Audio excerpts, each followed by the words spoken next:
বিরুদ্ধবাদী পেয়েছেন দেশটাকে সামনে দিকে এগিয়ে নিয়ে একটি খাদ্য ঘাটতি দেশকে খাদ্য রপ্তানির দেশে পরিণত করেছিলেন। আজকে 1 কোটির উপর মানুষ বিদেশে থাকে, সেটা শহীদ রাষ্ট্রপতি জিয়া রহমানের অবদান।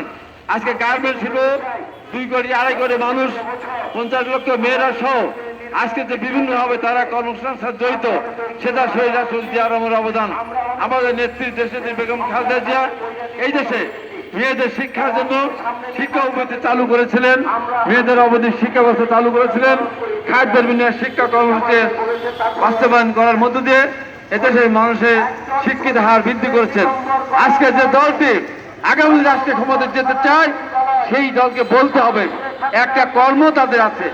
এই দেশের জন্য একটা কাজ তারা করেছে, না স্বাধীনতা যুদ্ধ তারা করেছে, না সভ্যতা আন্দোলন করতে গিয়ে আন্দোলনের মাঠে তারা মারা গেছে অথবা আহত হয়েছে। অথবা বিগত 5.5 বছর বিএনপি এবং ছাত্র সংগঠন সহ আমরা রাজপথে তেলের দাম বৃদ্ধি, গ্যাসের দাম বৃদ্ধি, লোডশেডিং এর প্রতিবাদে মিছিল করতে গিয়ে আমাদের নারায়ণগঞ্জ, মুন্সিগঞ্জে আমাদের অনেক ভাই শহীদ হয়েছেন।